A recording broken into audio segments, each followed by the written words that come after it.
What's up guys, my name is Ace, and a lot of you guys have probably heard the news already about the patent that Activision was granted recently in regards to a matchmaking system, and part of that matchmaking system has to do with matching players based on microtransactions in order for them to maximize microtransaction sales.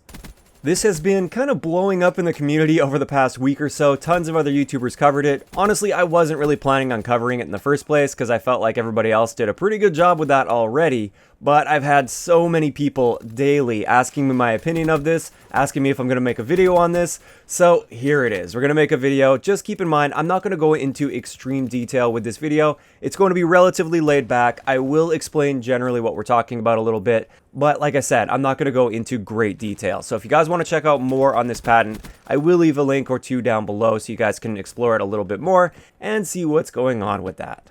So basically, just a general overview of this matchmaking system or this patent that they had granted. Keep in mind, this isn't specifically tied to any one of their titles, so it's not just for Call of Duty or just for Destiny or anything like that. This is just a general matchmaking engine that could be applied to any one of their games, essentially, or any one of their multiplayer games.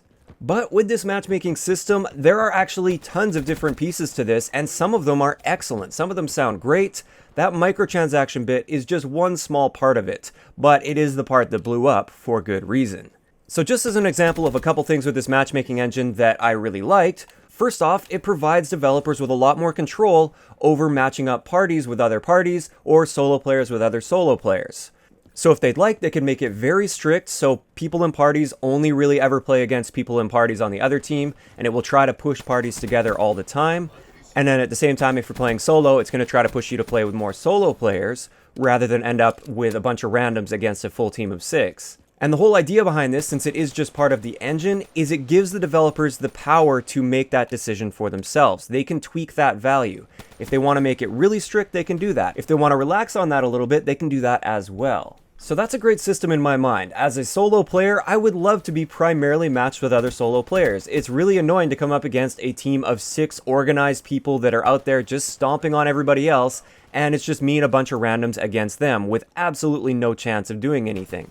So that's one aspect of this that I think is awesome. Another thing I like about this is a really interesting idea. This has to do with matching up with a friend. If your friend is already online and he's in a game and you just pop online and you want to play with him, normally you have to sit in the lobby and wait for him, or you have to get him to back out of his game so that you guys can party up and then continue on as a party. Part of this patent is a system that can be put in place where as you're waiting for your teammate, you can search for a game, and this system will estimate how much time is going to be left in your friend's game, and it will try to put you in a game in progress that will likely finish around the same time.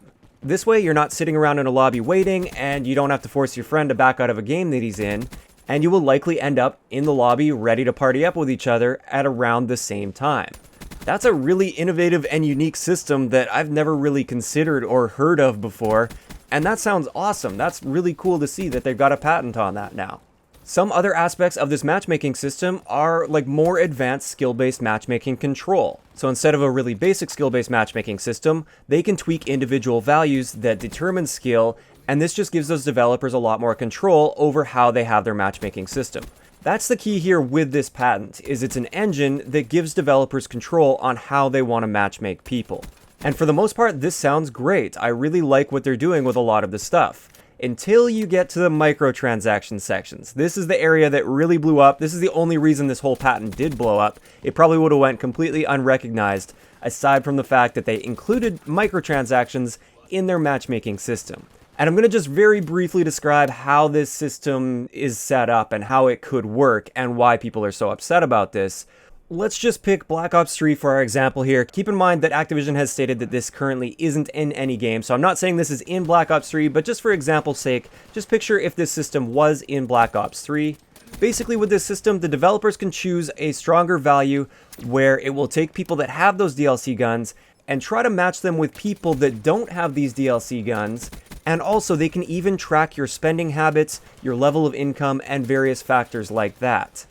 So they can try and find the people that are most likely to be spending money in the game, and then they can constantly put them with people that have all of these post-launch things, all of these microtransaction items, to encourage them to purchase more microtransactions.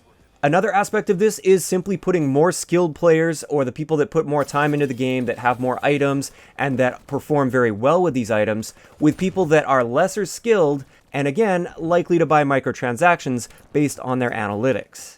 Also, when you do get one of these DLC weapons, for instance, they can make it so the next game that you get into once you get that gun is favored for you. So it could put you on a map that would be best suited to that. It could put you against lesser skilled players to give you the illusion that this gun is amazing and it's awesome and it makes you feel really good about using it.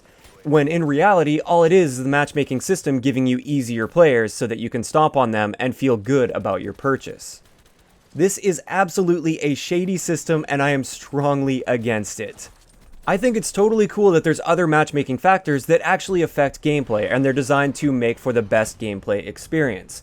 But as soon as you start bringing the microtransactions into the picture, this becomes pretty scummy, especially when you're looking at the spending habits of people and basically creating a profile for that person and then specifically targeting them to get them to purchase more. That's not cool at all. I am strongly against that.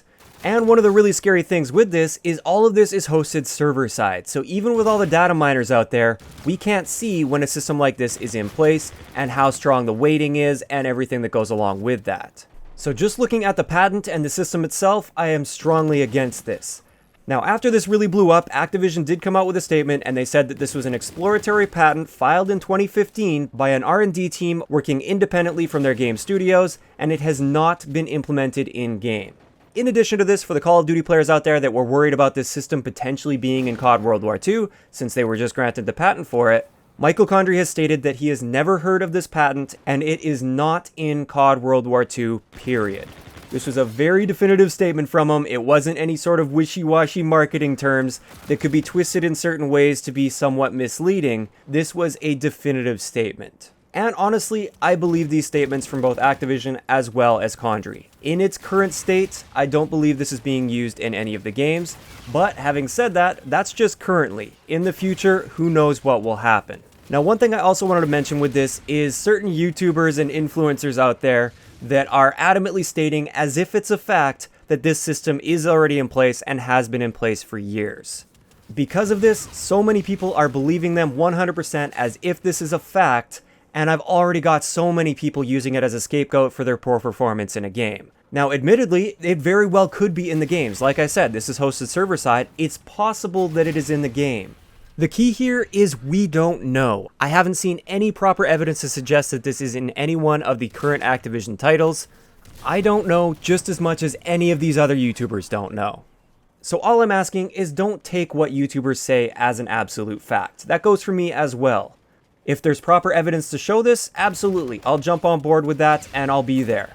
But taking anecdotal evidence out of context and saying that this system exists because I had a tough game against a guy with DLC weapons, that's a little bit ridiculous, and this can significantly harm the community. Just think about it from a developer standpoint. Let's just say, for argument's sake, in COD World War II, we believe Condrey, and this system is absolutely not in place.